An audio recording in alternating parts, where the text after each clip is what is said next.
Hello there, YouTubers, TikTokers, subscribers, non-subscribers, and all of you who are watching this video. Welcome to my channel. I'm your host, RoseRez17, and this video is about The Knights of the Kingdom, a two-part special from Rave Master. Now, this would have been the last two chapters of Volume 10, but I thought it would be more exciting to have its own video and its own explanation of what's going on within the story from the distant past before the journey of Haru, Ellie, and the others.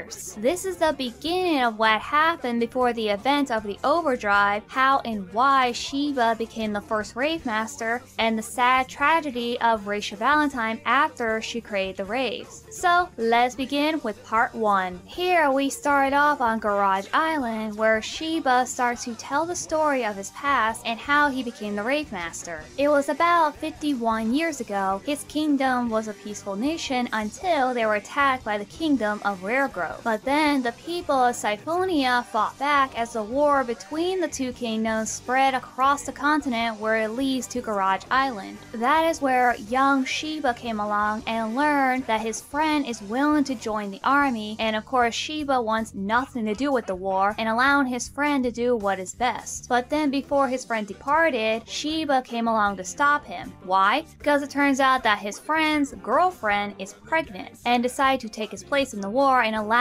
him to stay with his family after defeating his friends in a duel, and Shiba departed for the war. Once in Syphonia Kingdom, Shiba was in the training ground, as it turns out he likes to show off his skills and only willing to fight for himself and lacks the skill of teamwork. He leaves the training room and finds a quiet place to lay down, then saw a woman dancing and it also runs into this familiar little guy. The woman noticed Shiba and started to talk to her about her dancing, and later on Shiba learned that the woman's name is Raisha, who as we know is Raisha Valentine. What is also interesting is that the first Rave Master came from Garage Island, and although second Rave Master Haru was born on the same island as Shiba, he is actually a descendant from Syphonia, as we learned from the last volume due to his father's origin. Now on to part 2. Here is the reintroduction of Raisha along with the 4 Knights of the Blue Sky. Raisha seemed to be kind of a celebrity, as she is known as the person who possesses the power of Aetherion. Now, they said that she is blessed by these powers from the gods, but it's not really completely clear as to why she has that power. I know it's to create the Rave Stones, but I think there's more to it. I'll just have to keep reading to find out. Raisha gets a split headache for using Aetherion, which is a sign of some sort that her life is connected to this power, as one of the knights stated here. Later, Shiba came to the royal gate to see Raisha, but instead gets the audience of the 4 Knights, and he wants to take Raisha away to set her free, as he challenged the 4 Knights of the Blue Sky, but then he was defeated. One of the knights sensed the strength within him, but lacks the purpose of fighting, and then a man named Musica, yes, it's the same Musica that Haru met back in the earlier volumes. He introduced himself, and as Shiba recognized the name, he wants Musica to craft him a sword, but Musica refused because he knows that Shiba isn't ready yet. Shiba realized that everybody around him is treating him like a child. Yeah, no disrespect Shiba, but you are kinda acting like a child. Even Haru had a little bit more maturity than you. Later, Shiba ends up meeting Raisha again after she snuck out to see him along with Plu. The two have a conversation as Raisha told him about Aetherion and that she has had it since she was a little girl. She also said that she kept it a secret for a long time until the king came along and discovered her powers and moved her into the castle. Shiba told Raisha to run away with him and leave Syphonia, but Raisha refused to go as the people need her to create the holy beings to help them fight the war. Before Raisha left, she told Shiba to come back tomorrow to give him something. The next day, Shiba waited as promised, but instead of Raisha returning, it was the 4 Knights to give that something she wanted to give him that day before, which is the Rave Stone and also the news of her death. Shiba has come to realize that he shouldn't fight for himself, but should be fighting for the world to honor Raisha's wishes. A few days has passed and we see Shiba rush into a boat when he stumbles upon a father and his daughter trying to get on the boat to get to a place to get medicine for his sick daughter. Shiba witnessed this, bumped the 2 guards' heads together, and commanded them to let them on the boat. But the guards told him that the boat is full and they can't bring on any any more passengers. But then Musica came along and decided to give up his seat for them along with his apprentice. The two board the ship as the girl thanked them for their hospitality. Now that Sheba knows what he's truly fighting for, Musica is willing to craft him a sword. Now that was the end of the story of Sheba's past life and how he ended up becoming the Rave Master. But there is one more thing I want to talk about. The Rave Stone was known as the Holy Being, and the name Rave is actually the first and last letter of both Raisha's first and last name. That's actually pretty unique and very respectful to the person that created the stones in the first place. They changed the name from Holy Being to Rave Stone to honor the respect for Raisha Valentine. Now, there you have it, the two-part special chapter, The Night of the Kingdom, and I honestly like this chapters. It shows the past of what really happened back 50 years ago. Now, 50 years later, it is now up to the new Rave Master, Haru Glory, to finish what has been started. Well then everyone, thank you so much for watching, and if you are new here, you can subscribe to this channel, and you can also hit that notification button for more updates on my newest videos. And don't forget, you can check me out on Twitter, TikTok, and Discord, and I'll see you all in the next video. RoseRed17 out.